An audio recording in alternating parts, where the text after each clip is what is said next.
జెడ్బీ9 news కి స్వాగతం। తెలంగాణ రాష్ట్ర మాజీ police housing board chairman Koleti Damodar జన్మదిన వేడుకలను గురువారం గోదావరి ఖానీ పట్టణంలోని ఘనంగా నిర్వహించారు। ఈ మేరకు గోదావరి ఖానీ గాంధీనగర్లోని MDHWS ఆశ్రమంలో కోలేటి సేవాదళ్ ఆధ్వర్యంలో బీఆర్ఎస్ యూత్ లీడర్ పల్లె రమేష్ కోలేటి దామోదర్ జన్మదినం సందర్భంగా పిల్లలతో కలిసి కేక్ కట్ చేయించారు। అనంతరం పిల్లలకు అన్నదానం చేశారు। ఈ సందర్భంగా పల్లె రమేష్ మాట్లాడారు। ఈ కార్యక్రమంలోని కోలేటి దామోదర్ సన్నిహితులు అభిమానులు చిద్రాల రవీందర్, చొక్కారపు వెంకటేశ్వర్లు, అప్పాల విలాస్, చింతకింది కృష్ణ, పాతిపెల్లి రాజకుమార్, నగనూరి వెంకటముత్యం, ఆశ్రమ డైరెక్టర్ కోటగిరి శ్రీనివాస్ తదితరులు పాల్గొన్నారు।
अरे पड़ता है प्लेट गट्टी पट्टू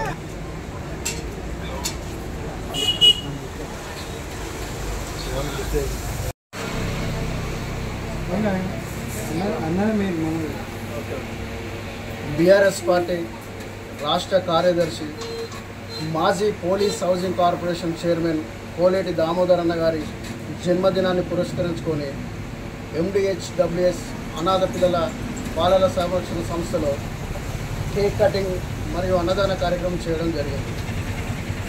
అన్నగారికి ముందు భవిష్యత్తులో మరెన్నో ఉన్నత పదవులు అధిరోహించాలని, ఆయురారోగ్యాలతో సుఖ సంతోషాలతో జీవించాలని మనస్ఫూర్తిగా కోరుకుంటూ దామోదర్ అన్నకు మరొకసారి జన్మదిన శుభాకాంక్షలు తెలియడం జరిగింది।